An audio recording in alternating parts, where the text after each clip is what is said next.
Leonardo Buniac. Economista, calificador de riesgo bancario.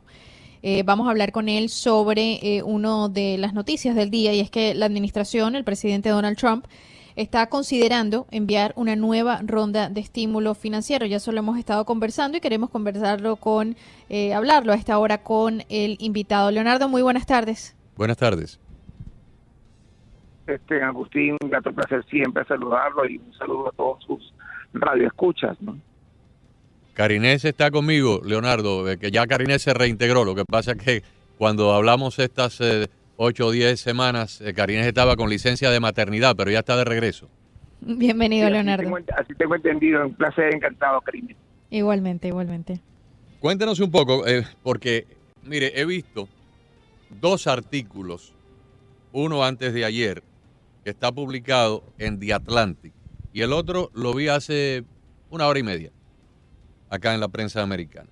El The Atlantic dice de que hay un grave peligro de que haya un colapso bancario.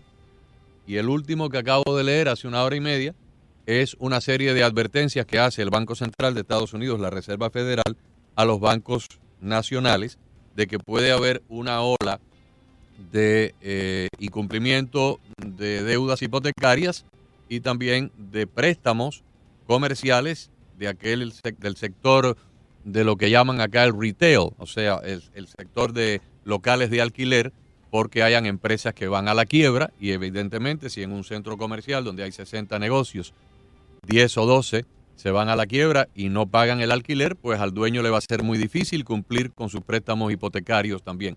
Entonces, estos 2 artículos me hacen pensar de que si seguimos dando estímulos, y ayer precisamente se anunció que la deuda acumulada del gobierno ya es de 26 trillones, que excede como en un 20% el Producto Interno Bruto en un año, llegará un momento en que esto no lo va a parar nadie. O sea, si seguimos agregando deuda, puede haber un reventón aquí parecido al de 1930. Claro, hace como yo creo que son casi ya 8 o 9 semanas atrás, tú y yo habíamos conversado sobre el peligro de una crisis bancaria en los Estados Unidos y qué consecuencias podría esto traer. Fíjate que importante es el planteamiento en este momento, básicamente porque cuando uno analiza la economía de un país, sea la economía de un país pequeño como Surinam, como Guayana Francesa o como los Estados Unidos, uno normalmente estudia cuál es la dimensión y la evolución y la dinámica de comportamiento del Producto Interno Bruto como máxima expresión macroeconómica de la actividad económica de un país. Sin embargo, la cartera de crédito del sistema bancario es el segundo mejor indicador, Agustín, de actividad económica de un país. De hecho, la evolución de la cartera de crédito a valores constantes, deflactada por inflación, quitándole el efecto precio, es después del PIB el mejor indicador de actividad económica. Y básicamente porque la banca es un reflejo del país. La banca crece y se desarrolla tanto cuanto crezca y se desarrolle la economía. Así que entonces no hay bancos suizos en Bosnia si las condiciones macroeconómicas no funcionan. Por lo tanto, de alguna manera el sistema bancario es el sistema circulatorio. Imaginemos que la economía americana es un organismo como el ser humano. Bueno, el sistema bancario es el sistema circulatorio de la economía nacional. De ahí que sea tan importante y tan sensible cuidar la calidad financiera intrínseca de la banca para evitar que se produzca un distrés como lo que acabas tú de anunciar, como puede ser el que ocurrió en los años 30. De ahí entonces que tú me tranquilizabas a mí y me decías hace 9 semanas atrás, Leonardo, todavía no tenemos ningún indicio en Estados Unidos de que podamos tener algún problema con algún banco y que Dios nos proteja. Yo recuerdo que tú me decías aquello. Yo creo que lo que se intenta evitar claramente es eso, porque recuerda que cuando hablamos de confinamiento, de cuarentena y aislamiento social, estamos hablando de que las empresas están cerradas, no están vendiendo, no están produciendo, no están cobrando, no están en muchos casos honrando obligaciones contractuales con proveedores, pero tampoco con la banca. En un momento donde la zona del tipo de interés está en nivel 0 y los bancos no están recibiendo ingresos financieros por crédito. Y esto es muy grave porque el ingreso financiero por crédito tiene 2 misiones. Una, por supuesto, es la fuente primaria de rentabilidad de los bancos, pero en segundo lugar es una fuente de liquidez bancaria. Entonces, cuidado con esto porque uno piensa que es el depósito bancario. No, cuidado. el ingreso financiero es la principal fuente generadora de riqueza de los bancos, y ese ingreso financiero se genera por dos cosas: por la cartera de inversiones de los bancos o por la cartera de crédito, y la cartera de crédito es el activo fundamental de los bancos. En casi un 65% en el caso norteamericano, la cartera de crédito representa esto, el tamaño del activo. Así que entonces hoy el tipo de interés en Estados Unidos está en zona cero. La Reserva Federal no ha querido llevarlo a zona negativa como en el caso europeo, gracias a Dios. Pero lo que sí es cierto es que la banca norteamericana no se está remunerando en este momento. Y el ingreso por crédito es la fuente de riqueza, de viabilidad económico-financiera de los bancos, pero en segundo lugar es la fuente de liquidez de las entidades bancarias. Pero vamos a lo más importante: el deterioro de la calidad de la cartera de crédito. Y ahí viene la parte más importante de tu pregunta. Disculpa si es un monólogo, pero adelante. Lo que les quiero explicar, que es muy importante, es que cuando la cartera de crédito de los bancos se deteriora, digamos que hay cartera inmovilizada o cartera en litigio o cartera en mora, los bancos constituyen unas reservas, ¿verdad? Unas provisiones que no es otra cosa que una filtración de la corriente de ingreso para poder reponer, para poder sanear la cartera mala. Ahora tú explícame cómo los bancos norteamericanos pueden hacer y constituir una reserva si no tienen el ingreso financiero para poderlo hacer. Entonces resulta que yo le doy un préstamo a Agustín, le cobro una tasa de interés y yo constituyo una reserva para contingencia de cartera de crédito, pues la mosca Agustín no paga todo el año. Pero cuidado, le estoy cobrando un tipo de interés que ya me genera un ingreso financiero. En consecuencia, ¿qué pasa? El problema es muy serio porque en este momento corre peligro la economía norteamericana de que aparezca un nuevo fantasma de una crisis bancaria, y esto sí complicaría seriamente las cosas. Y allí entonces que estamos entrampados, Agustín. Si hacemos más estímulos fiscales y monetarios, la deuda pública, que está en 26 billones, como tú acabas de decir, 26 trillones para ustedes los americanos, bueno, resulta entonces que eso es más del 130% del PIB. El PIB está en casi 22 billones en este momento. Entonces, cuidado, que es muy peligroso. También la pregunta es: incrementamos la deuda, nos comprometemos a largo plazo, tenemos un problema de carácter fiscal con impacto de inflación, por cierto, o la pregunta es: ¿estamos dispuestos nosotros a tolerar? ¿Cuál es el nivel de tolerancia de riesgo de la economía americana para poder tolerar una nueva crisis bancaria?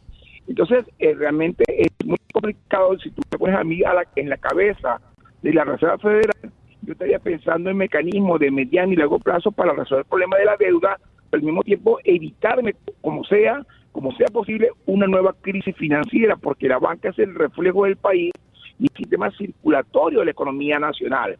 Así que entonces, lo que está planteado sobre la mesa es que no se puede volver a cerrar la economía americana, aunque reaparezca COVID con fuerza y arremeta con fuerza, que eso es un riesgo que está para el otoño de este año, y tú me lo habías explicado la vez pasada, Agustín. Yo creo que la economía americana no puede volverse a cerrar.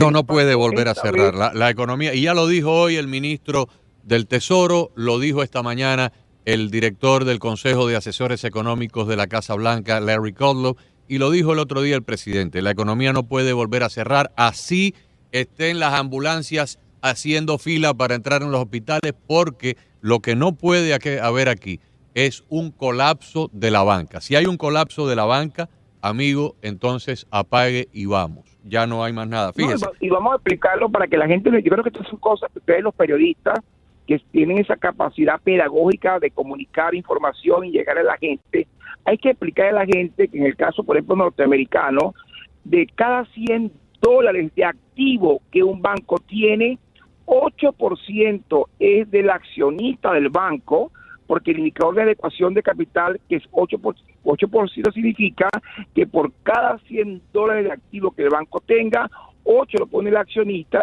y tú sabes quién pone el resto, el 92%, lo pone el público, lo pone el depositante. Es decir, que si se pierde el 25% de la cartera de crédito, ya eso está por encima del valor del patrimonio, lo que significa que estamos comprometiendo los haberes, los depósitos del público. Pero además de eso, Leonardo, hay una corporación de seguros que se llama el FDIC, Federal Deposit Insurance Corporation.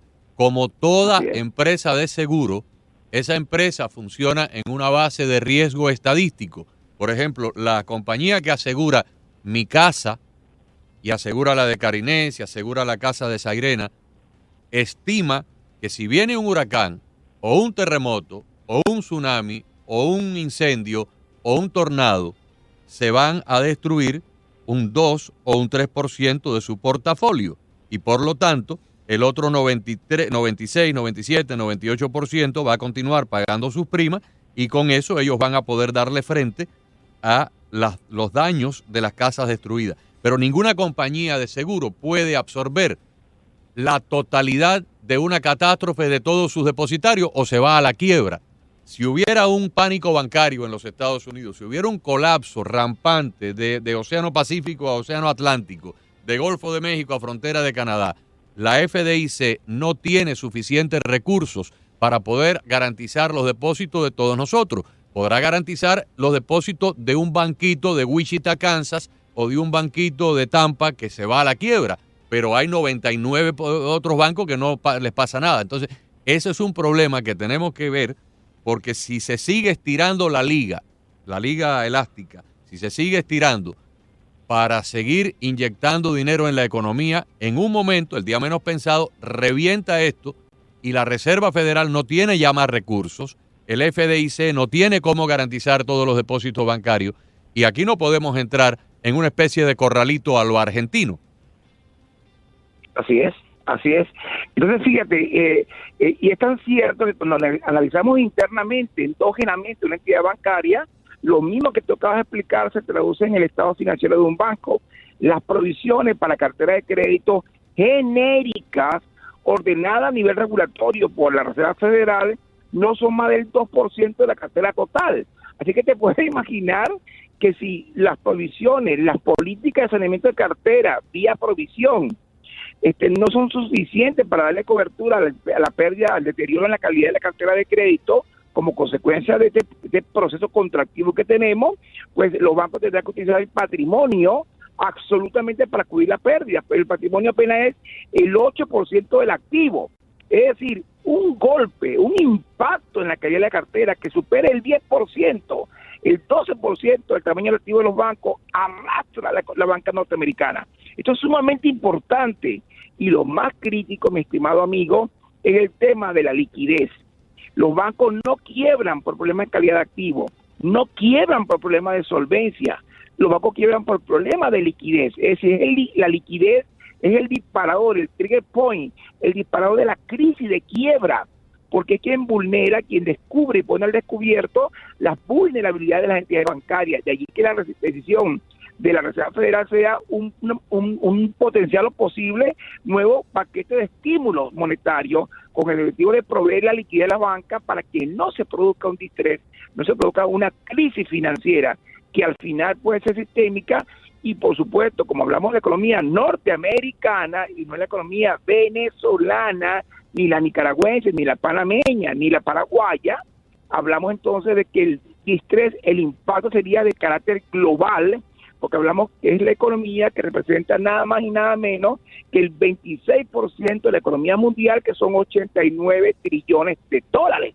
Así que entonces es un cataclismo global. No somos fatídicos, no somos agoreros, pero el Fondo Monetario estimó que la economía americana iba a contraer este año en 5,9%, y hoy la Reserva Federal está aclarando la contracción la están estimando en 6,5%, o sea, subió el número, y ya la contracción del primer trimestre fue 5 puntos, la del segundo estoy seguro que está por encima de 15 puntos, facilito, la del segundo trimestre, que aún no la sabemos, pero debe ser muy profunda, y nos preparamos entonces para que tercero y cuarto trimestre sean de recuperación, no, de estabilización, siempre y cuando la economía norteamericana no vuelva a cerrarse. Si eso ocurre, mi querido Agustín, en las próximas semanas volveremos a hablar. No, es que no se va a cerrar, no se va a cerrar. Mientras el señor que está en la Casa Blanca sigue ahí, ya lo dijo, no se va a cerrar. Además del cierre, ellos han aprendido una lección.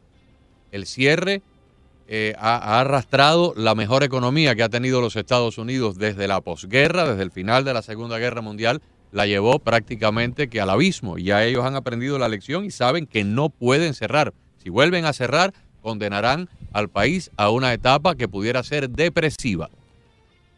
Así es, y una depresión que puede llevar 36 meses o más. Y esto, cuidado, ve cómo Europa apenas comenzó hace un par de años a salir del ciclo recesivo de la crisis del año 2009, mientras que la economía norteamericana constantemente ha sido el soporte de del crecimiento de la economía avanzada estos últimos años. Así que entonces el tema es sumamente delicado. La banca, yo siempre digo que la reputación de una entidad bancaria es tan importante como la reputación de Cariné o de Zaire. O sea, en otras palabras, como la reputación de una dama de esa comunidad. El sistema bancario es sumamente sagrado porque es el sistema circulatorio de la economía nacional y por lo tanto es importante entender que cuando hablamos del activo de los bancos, de ese activo 8% solamente pertenece al accionista y el 92% le pertenece al público. Es decir, que entonces estamos hablando de una cosa muy sumamente grave, porque el proceso de intermediación en crédito no es otra cosa que captar dinero de las unidades económicas superavitarias, por ejemplo Agustín, para luego prestarle a Carinés. Por lo tanto, el activo, la cartera que Carinés no sea capaz de honrar porque quedó desempleada, va a afectar los depósitos que Agustín, de una manera fiduciaria, con confianza, hizo en una entidad bancaria, depositó en una entidad bancaria.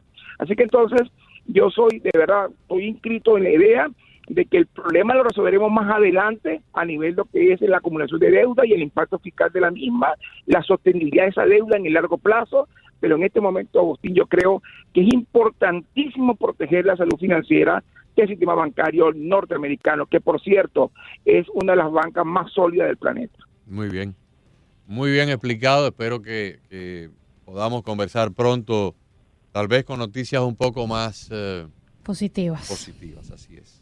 Sí, estamos en el alerta, ¿no? Ojalá que todo continúe y que definitivamente el tercero y cuarto trimestre sean trimestres de estabilización rumbo hacia la recuperación, aunque sea después de la primavera del año 2021. Ojalá, Leonardo. Encantado, pues. Un feliz Muchas gracias. Igualmente, Leonardo. Igualmente. Leonardo Buniac, economista y calificador de riesgo bancario, conversando con nosotros aquí en Actualidad Radio.